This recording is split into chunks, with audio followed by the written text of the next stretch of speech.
Hi everyone, welcome to my channel Wibbity Bobbity Books. My name is Ellie and this is going to be a reading vlog.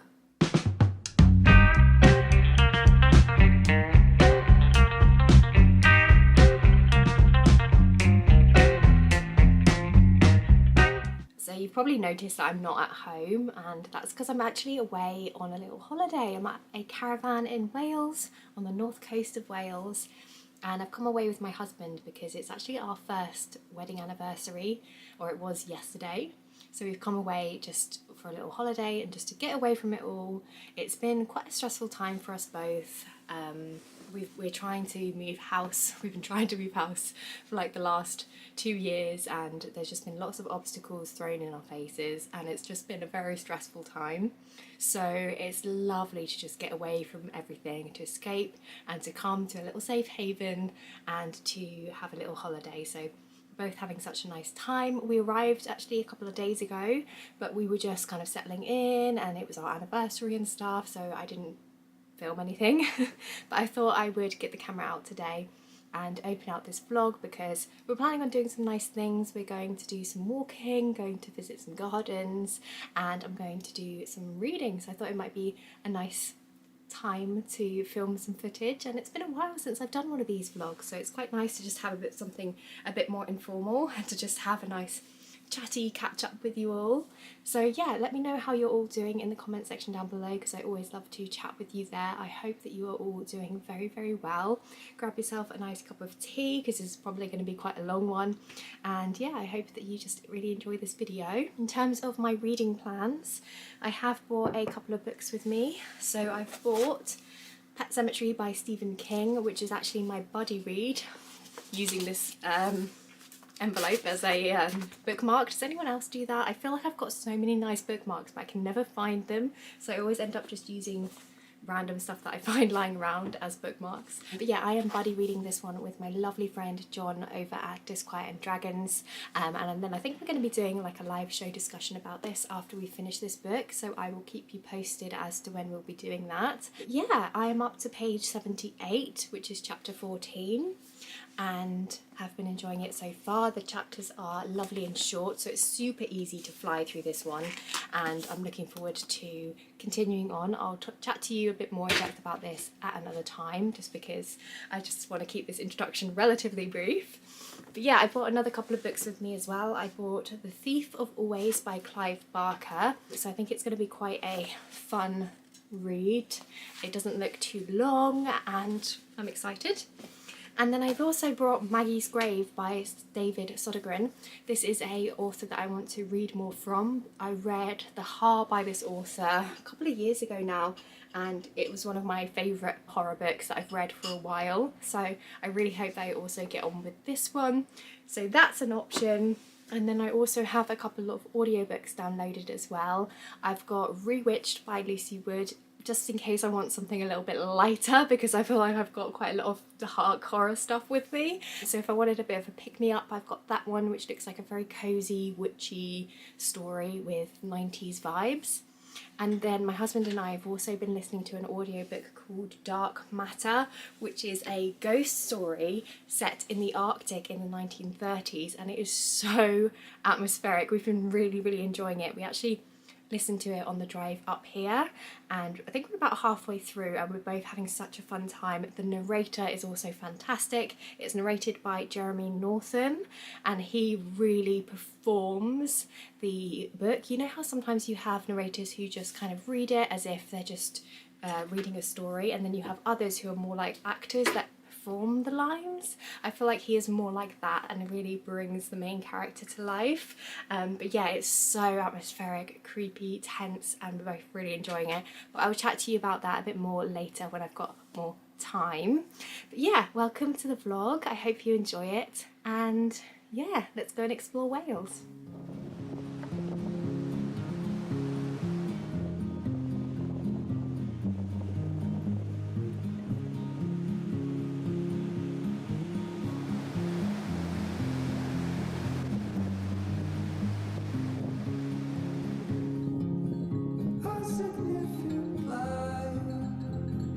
Just where it was needed, gleaming black as night. questioning justice. Dead in the eye of time, nobody is losing. So we've just come out to like look at the sunset, and we've come across this really small, really old church, and it's really creepy. There's actually like something on the wall that kind of looks like a skeleton behind me. Let me do this, hang on. It definitely is. On the wall behind me, it's like a skeleton, and there's no electricity in here, so it's like really dark even though it's only like 6 o'clock. And look how tiny this door is. I don't know if that's coming out on camera, but it's really small, so it's obviously very old from when people were a lot shorter.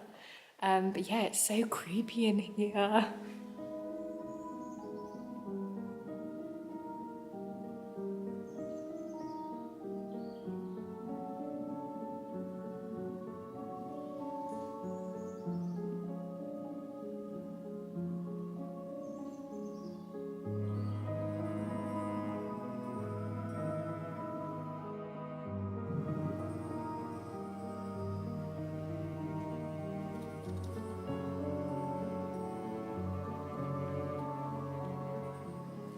Hey everyone, so it's quite a bit later and I thought I would stop and give you a reading update because I've not been very good at talking to you about the books that I've been reading on this holiday.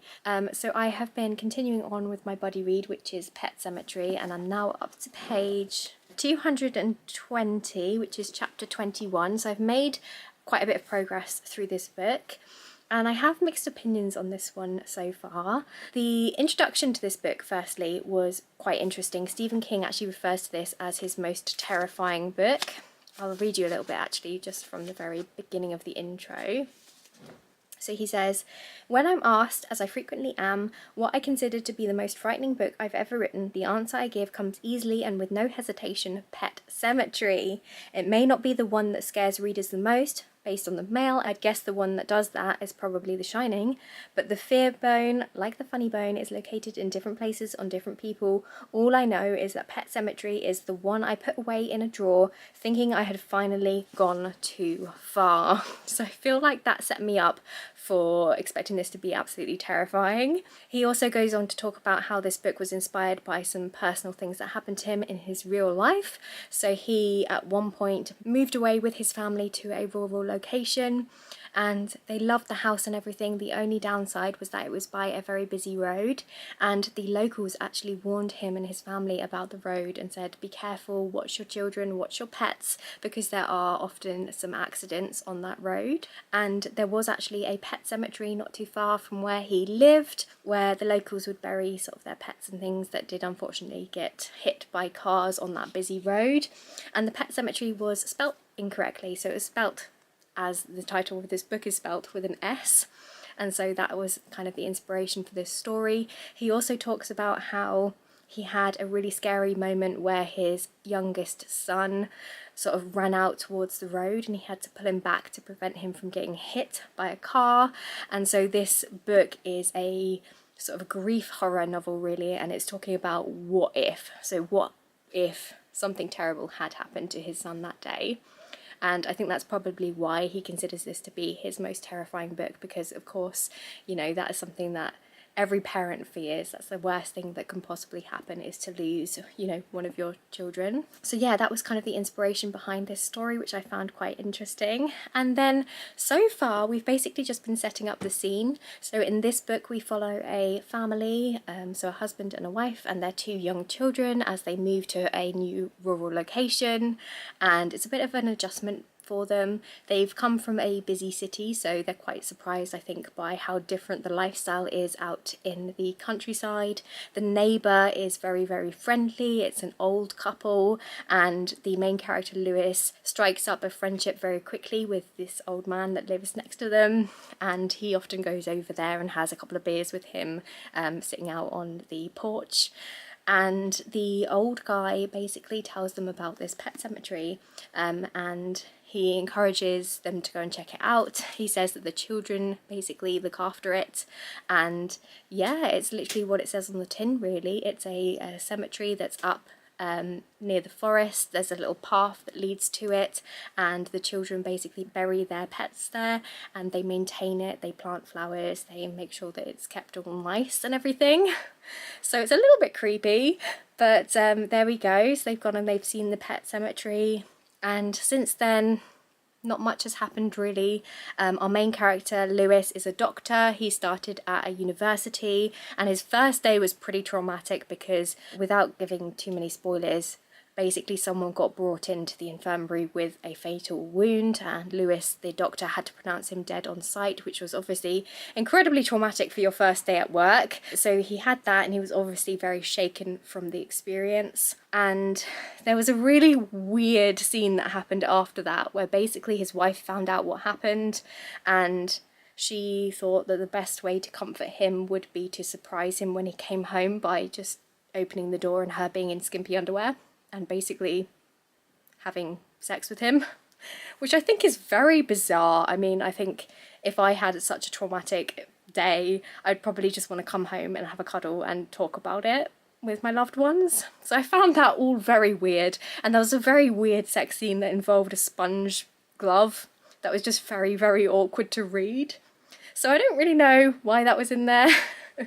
The relationship between our main character and his wife is a bit weird in this book, I think. They had an argument fairly early on as well, and it was very clear that the two of them have very poor communication, and I feel like that's a common theme within Stephen King's books. So yeah, I would say the main character isn't particularly likeable, and I don't know if that's on purpose or if that's just my own personal opinion, but yeah. So I have kind of mixed opinions on this book really. One thing I will say is that there are nice short chapters, which is a relief because I have previously read Salem's Lot by Stephen King and I didn't enjoy that book just because I felt like the pacing was way off and I was really, really bored through most of it. Whereas at least this one has nice short chapters and I'm intrigued by the premise and it keeps me turning through the pages, and yeah, I'm interested to see where things go. We haven't had the tragedy yet, so it'll be interesting to see how that's handled. And I'm just looking forward to more spooky stuff happening because we've had a few spooky moments, but nothing too scary yet. So yeah, that's where we're at with Pet Sematary. So I'll keep you posted on that one. We've also read quite a lot of Dark Matter, our audiobook, but I will talk to you about that another time just because I don't want this segment to go on for too long. So I'm going to leave this clip here for now. I'm going to go and have some tea and probably play some PlayStation and just chill out for the rest of the evening. Tomorrow we are getting a train to a little town and we're going to do some more exploring and stuff, so I'll try and get some B-roll for you to sort of give you a little bit of an idea of what we're doing whilst we're away, and then I'll give you an update once we're back in the caravan. So yeah, I hope you're enjoying this video and I will speak to you tomorrow.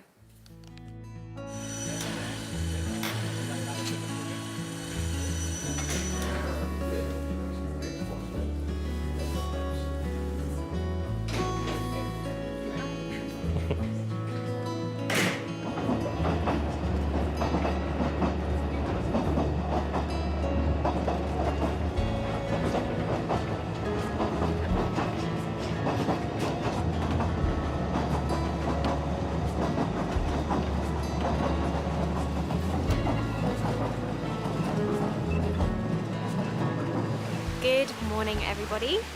So today we have got up and we've gone on a little steam train which was so cute. It went through the countryside and now we've come to this place called Dulbach Falls where there are all of these waterfalls and beautiful woodlands that we're going to walk around, and it's so beautiful here.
Hi everyone. So we haven't spoken for a little while. It's actually really bright out here. I was like, oh, let's film outside, and then it's like really squinty. But yeah, we've had a productive day today. I feel like we were hoping to sort of get away from life stresses on this little holiday, but it's kind of followed us a little bit. We've had to do quite a lot of life admin stuff today to do with house moving and things like that, so it has been a little bit stressful, but it's been good. Been It's productive. been positive. Yeah, we're making progress. So yeah, and now we're about to go out for dinner, but before we go I thought I would catch you up on some reading because I feel like I've been terrible at doing that, so I'm sorry about that. But yeah, we've both been listening to Dark Matter on audio and we've been really enjoying it, haven't we? Yeah, it's narrated really well, and yeah, I've really enjoyed the story. It's very atmospheric. I won't say anything about what it's about. I'll let you do that. Not too many spoilers. So it's a ghost story basically, and it's set in the 1930s, and we follow our main character, who's a man called Frank, who gets recruited. It's called Jack. Oh, is it Jack? Jack Frank, same thing. So he gets recruited to join this research group who are going to the Arctic to do their research stuff. And it takes place during the time of year where it's dark the whole time. So there's no sunlight, and there's only 3 of them there carrying out this research. It's a really isolated setting, and we're kind of finding out his thoughts and feelings through diary entries. I was just going to say time frame is a time period as well. It is kind of like 30s, I think. Yeah. Or yeah, like 30s, 40s. It's sort of coming up to World War II, I think. But yeah, so technology-wise, they're a bit limited and stranded and whatever. Yeah.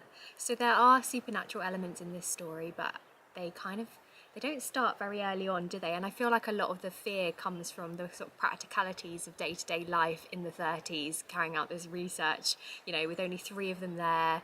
It's really harsh conditions, obviously, it's snowy. They have to wear all of this protective gear when they go outside, so their vision's limited, they can't hear properly, and they don't have technology, like you said. They don't have like torches or phones or anything like that. The only way they can communicate with anyone else is through Morse code.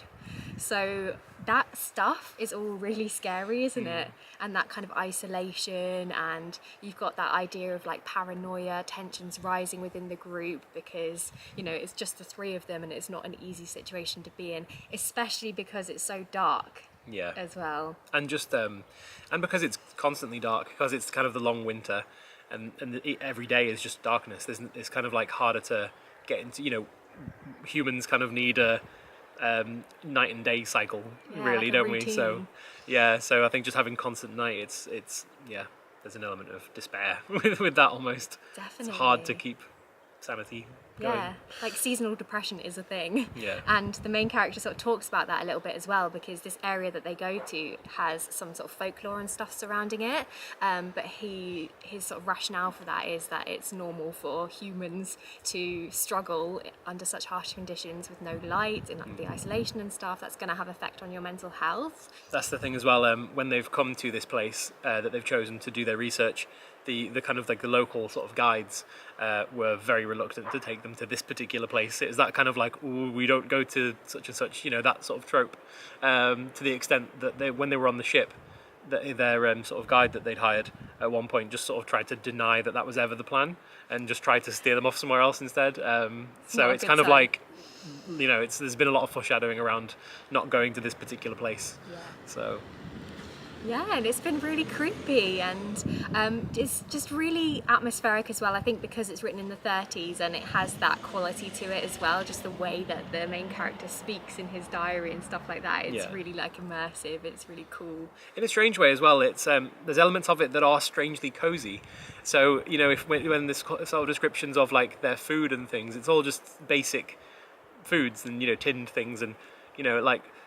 Tins of stew and like fried eggs and onions and things like that. It's like, it actually sounds quite nice sitting in this cabin and having this but I suppose it's like that's the only comforts that they have, so it actually seems in the whole setting even the really simple comforts like seem actually really appealing. Yeah, especially because everything else is so harsh. It Yeah. means that when you do get that like nice meal, Yeah, it's like fried potatoes and yeah, things. sounds It's really like nice. sounds really cozy. Anyway, we better go for our meal. Yeah, But it's been nice to catch up. Sorry if we're a bit squinty. we're gonna be squinty this whole time. But we will speak to you probably tomorrow.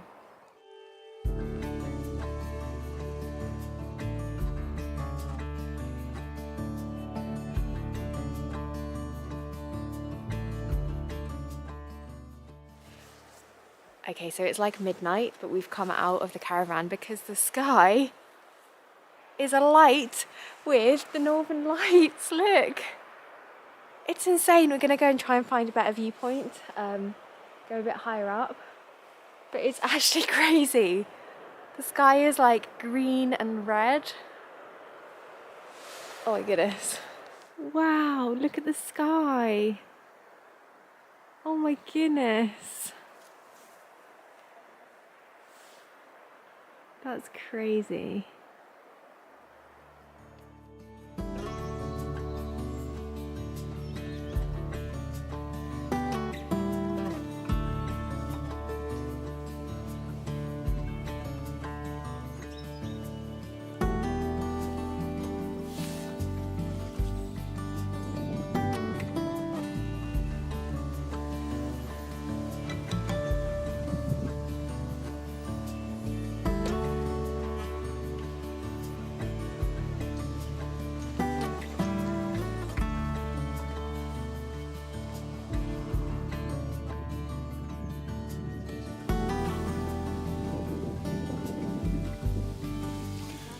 Good afternoon, everyone. I nearly said morning.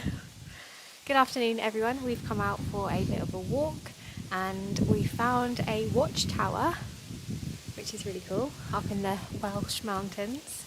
And we've been to see some gardens that were created by some architect, some like rich architect person.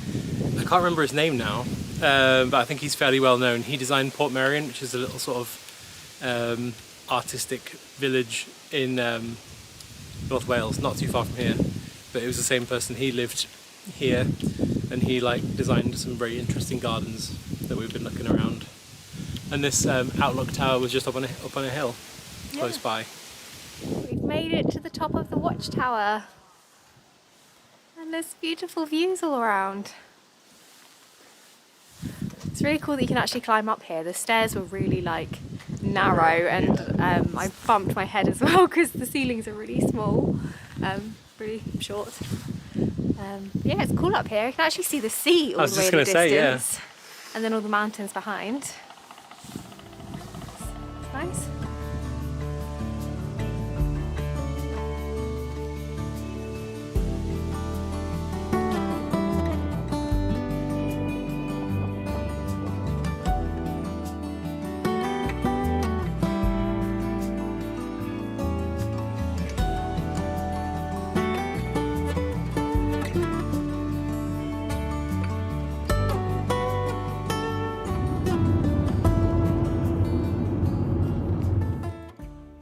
Everyone. Oh, my voice. Hi everyone.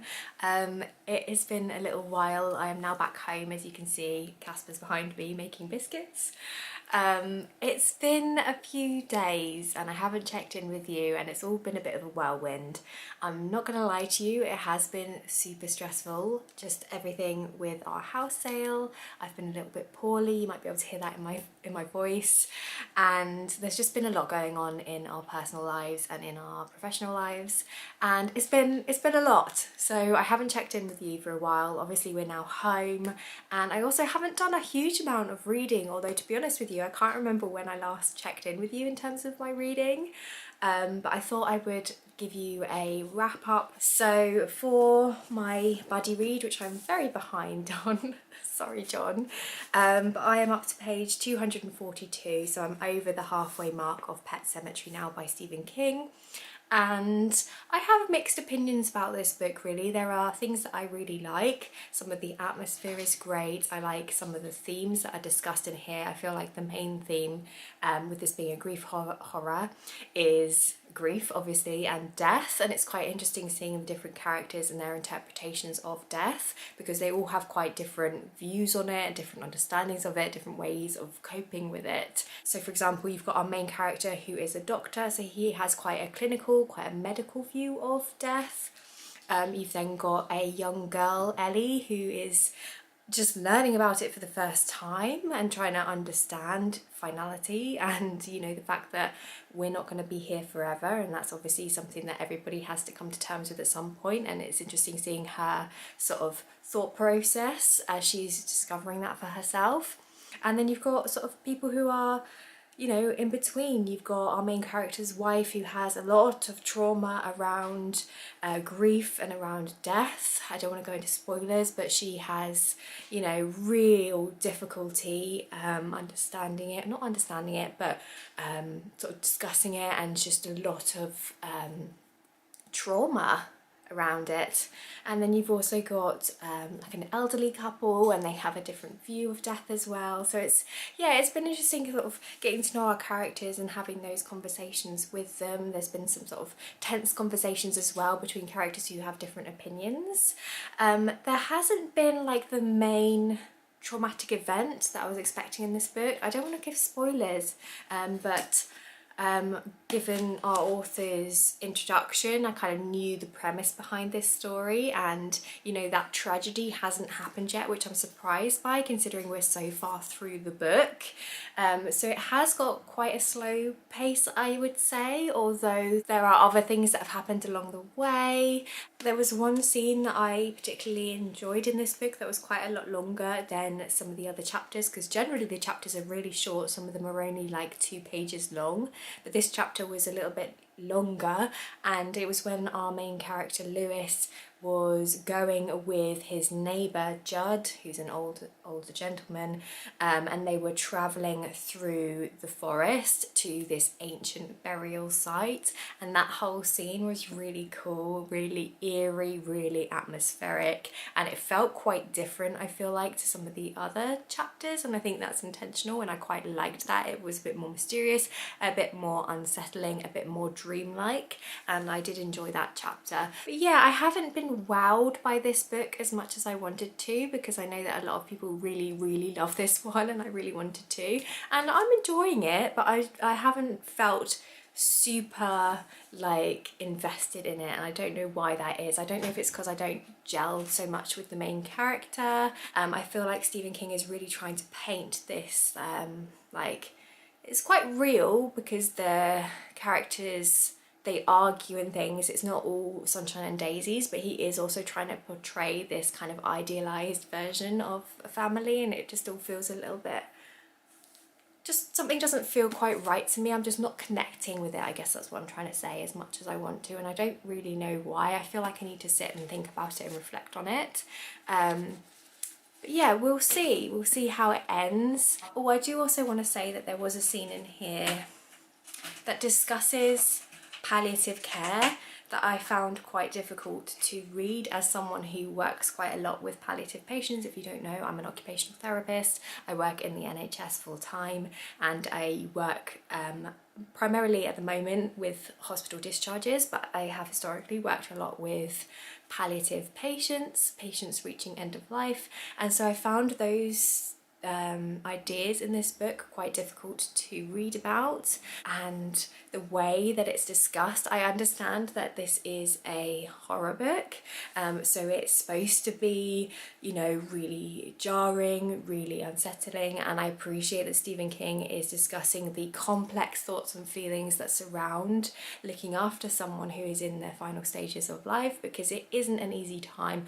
People do have conflicting feelings, and there is a lot of guilt. You know, you might not always like the way that you feel about your partner if they've changed, especially if they are expressing different personalities, or if they are, you know, having challenging behaviours and things like that. That's really difficult stuff, and I appreciate that that isn't shied away from in this book, but I also just found it quite upsetting because I am a very caring person, and having worked in that setting, I always want to make that moment as caring, as loving, as compassionate, as graceful, as dignified as possible for my patients and their families. So to hear a situation where it's not like that just upsets me a little bit, so I found that quite difficult to read about. But yeah, anyway, we'll see how I feel about this once I actually finish the book. Look out for my October reading wrap up.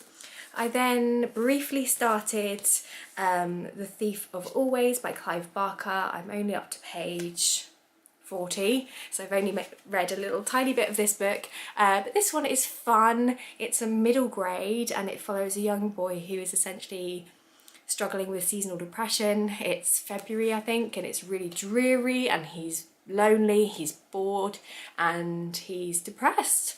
And then one day this mysterious figure emerges in his bedroom. He like blows in through the window and he has this big grin on his face, which is kind of terrifying, and he offers the child an opportunity to escape from there and to go somewhere sunny and somewhere where he can make new memories and he can have fun and he can have a little bit more freedom. And our main character takes him up on this offer. He has to think about it and he decides, yes, that's what I want. And this smiley man takes him to this magical world, it seems, where everything is a little bit too ideal. So it's sunny there, there's this house, this beautiful house that he can stay in.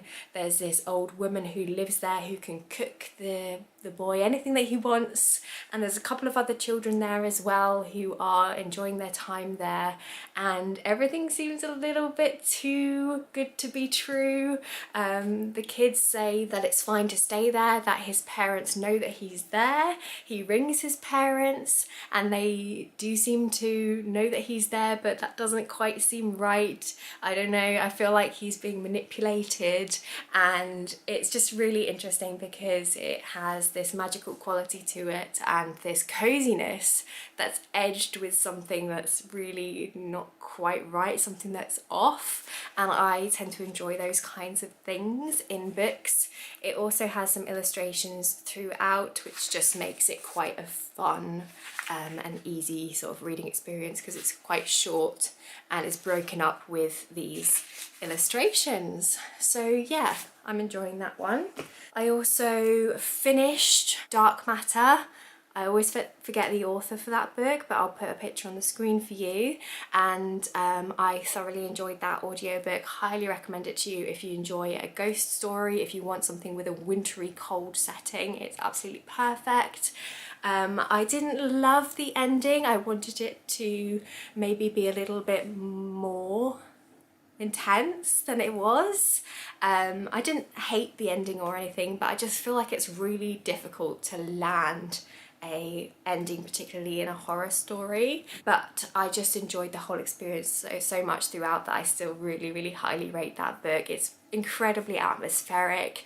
I loved the fact that we're focusing in on one character and you're really getting inside his head. I loved exploring his thoughts and feelings towards other people and relationships within that book as well that's explored, and the creepiness, the atmosphere, the elements of survival.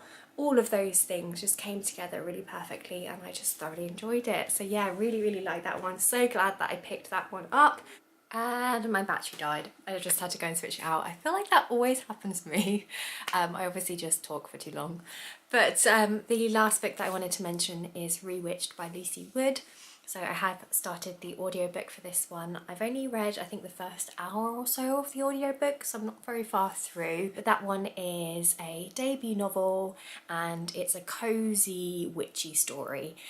It follows our main character Belle, who works in a bookshop, and she is also a witch, but she has to hide her powers from the non-witchy people around her, and she's kind of burnt out really, and she's approaching her 30th birthday, and when she turns 30, she gets a message from the Coven to basically prove her witchiness. She has to essentially go into these trials to prove that she is worthy of her magic, I guess. So yeah, I've been enjoying the tone shift, because this one is obviously much lighter than some of the other books that I've been reading recently, and that's been quite a nice relief. I will say that I'm quite surprised at how sort of young this book feels to me personally. It reads almost like a middle grade in its tone, and I don't know if that's in part because of the narrator. The particular narrator has a lovely comforting voice, but she reads the story kind of as I would expect a middle grade story to be read. I don't know if that makes sense, but it's just a very kind of, yeah, it just has that kind of whimsy quality to it. And I would also say that our main character is obviously a 30-year-old woman, but to me she reads a little bit younger. She reads more sort of like 18, but I don't know, I'm very early on, so I don't have my full thoughts and feelings. But what I will say is it is obviously just very, very cozy. It's also quite nostalgic because it has a lot of sort of 90s vibes to it, some sort of references to things like Practical Magic and all of those kind of witchy 90s shows that I personally grew up with, so I do quite enjoy those elements of the story as well. And it's just something that's very easy to listen to, if that makes sense. If I'm feeling a little bit stressed, as I have been quite a lot recently, it's quite calming to listen to. So that's the wrap up of all the books that I've been reading so far, and yeah, I think I'm going to round out this vlog here. I hope that you've enjoyed it. I'm sorry if it's been a little bit sporadic. Thank you so much for hanging out with me. It's been lovely to chat with you about books. I hope that you are all doing really well and that you're all looking after yourselves. Do let me know how you've been in the comment section down below, because I do love catching up with you there. And yeah, don't forget to like this video if you did like it, subscribe if you want to see some more from me, and I guess I'll see you next time with another video. Bye!